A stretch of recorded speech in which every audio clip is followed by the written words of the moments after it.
Hi, and welcome back to Beans and Bezels. If you've noticed an uptick in Seiko reviews lately, you're just witnessing me attempt to cater a bit more towards more mainstream and popular watches, while also trying to cover more ground in the world of Japanese watches, like I did with German watches last year. I've been wanting to get one of Seiko's slightly more expensive divers, and had an eye on the 63 MAS collection for the longest time. But every couple of months, Seiko seems to add more dials and more options, and that entire range of watches just seems to me like a complete mess and a dilution of an otherwise beautiful 62 MAS heritage design. I've always been a fan of the Marine Master 300 just because of how badass and mean those watches look. The monocoque case design is very intriguing, and that watch also brings with it a great amount of Seiko heritage. Unfortunately, that unique design is mostly out of reach for mere mortals like me, who have narrow wrists and can't handle a watch of that size. But in a rare act of listening to their fans, Seiko released a range of mini MM300s that truly look like the Marine Master 300s, but came in a much more compact size. I initially had my eye on the steel bezel SPB185 and the blue dial SPB187. But what ended up catching my attention and my money was this limited edition green dial SPB207. Don't let the limited edition title scare you away. This is a limited release of 6,000 units that was released a while ago, and there's still plenty available for everybody at the time of this review. This watch has a retail price of roughly 1,350 US dollars. That's a lot of money for a Seiko. But even as a vocal critic of their poor quality control and diminishing value, I think you should give this one a chance. Let's check it out. I measured the case to be 41.75mm in diameter, 48mm from lug to lug, and 12.7mm tall. But in typical Seiko fashion, this watch wears a lot more comfortably and more compactly than their dimensions might suggest. And the first thing I noticed when I opened the box was how small it looks for a 42mm watch. The case design follows the Marine Master 300 closely, but with a lot of mass removed along all three axes. Seiko did a great job making the 12.7mm height look even sleeker by using a combination of large polished and brushed surfaces that span the entire case length. What impressed me most about this watch is the finishing on the case. I've owned a few Grand Seikos recently that cost anywhere between 4 to 5 times this watch, and this little guy makes a pretty darn good case for why it cost $1,350, all puns intended. The case is stunning, and the polished and brushed lugs look absolutely fantastic on this watch. And to be true to Seiko design language, the lugs are drilled through and 20mm. The bezel looks aggressive, like its MM200 bigger brother, and is very easy to grip and operate. Unfortunately, Seiko bezel action is not my cup of tea, and all their divers seem to feel this way, including their Grand Seiko divers. The action is elasticy with feedback that really offers no more than a boring and faint click. The positions seem to just flow into each other, and it feels like a design decision built to excuse their poor alignment. While it is possible that you could perfectly align this bezel, there is more slack than is desirable from a dive watch. But this isn't limited to this watch and is my opinion of all their divers, Grand Seiko included. The insert is not ceramic and is identical to the material used on the SBGX339. I'm not a fan of this material because it tends to gather weird looking stains that need a wet cloth to get rid of. But I'm okay with it on a $1,350 watch, just not on a $4,000 Grand Seiko. There's a 5.75mm screw down crown at the 4 o'clock position that is easy to grip and operate. The crown action on this watch is better than most of the Seiko watches that I've owned or handled in the past, and even the threads feel a bit smoother. Flipping it over, you have a solid screw down case back with some text on it and the typical Seiko insignia embossed on it. I would have liked to see Seiko attempt a monocoque case design for this watch like on the MM300s, but given how prone the Seiko 6R movements are to poor regulation, I think that would be a terrible idea for serviceability. This watch is rated for up to 200 meters of water resistance as opposed to the 300 on the Marine Master. This dial is limited to the 140th anniversary model, but if it is successful, Seiko won't have any problems making this a regular production units, as they've done in the past with a complete disregard for their collectors.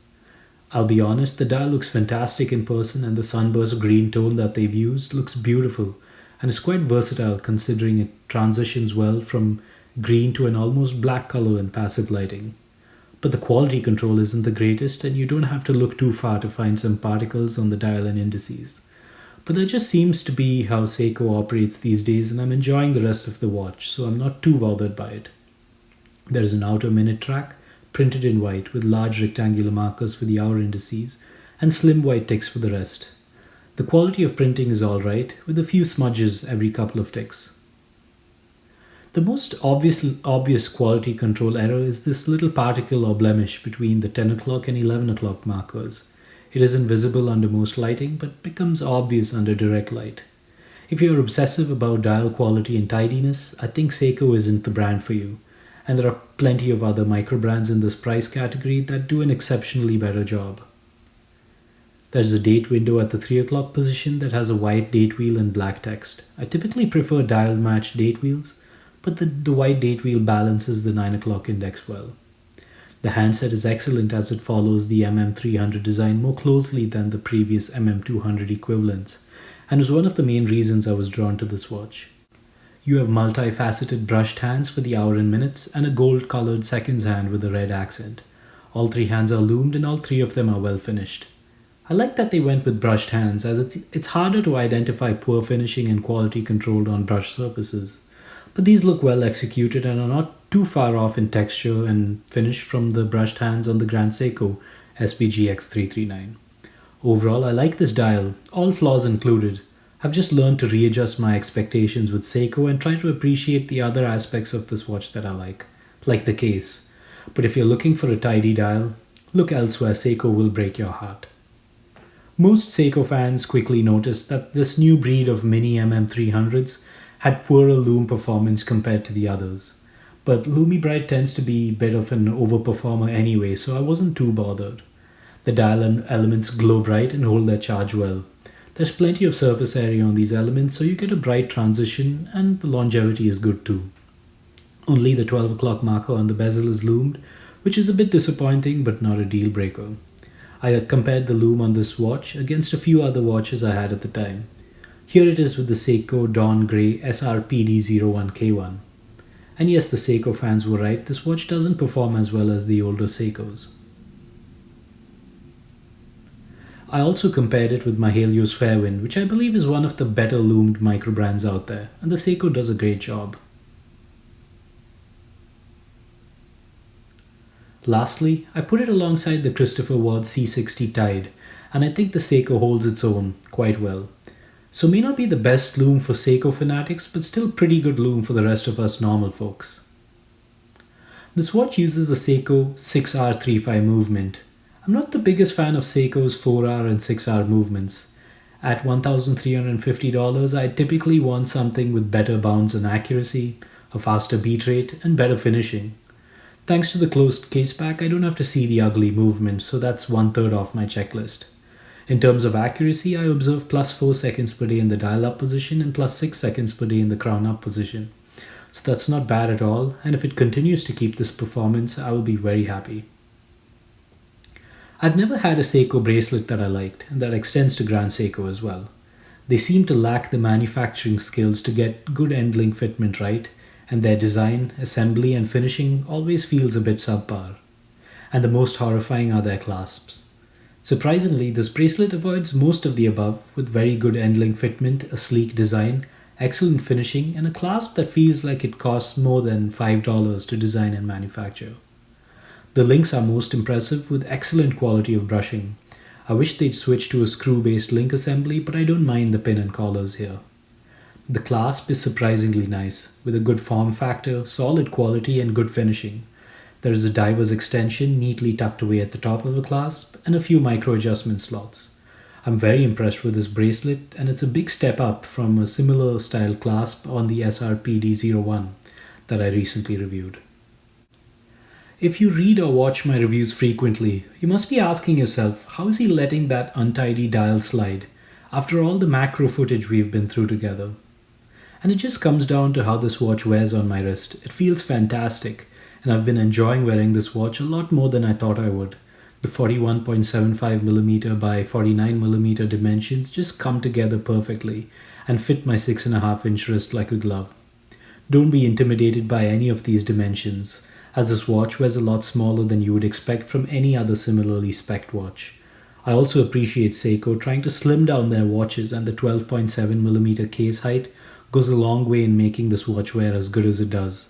Just for contrast, their Presage Cocktail Time dress watches come in at around 12mm, which is pretty ridiculous when you think about it. I'll wrap this up quickly. I like this watch, and I think this is one of the nicer Seiko releases in recent times. At $1,350 it's on the pricier side of what this watch should cost. But I think the era of Seiko watches being the best value for your money are long behind us now. For $1,090 after a $125 discount, you can get a chronometer certified Christopher Ward C60 with better finishing across the board and still have $250 to spend elsewhere.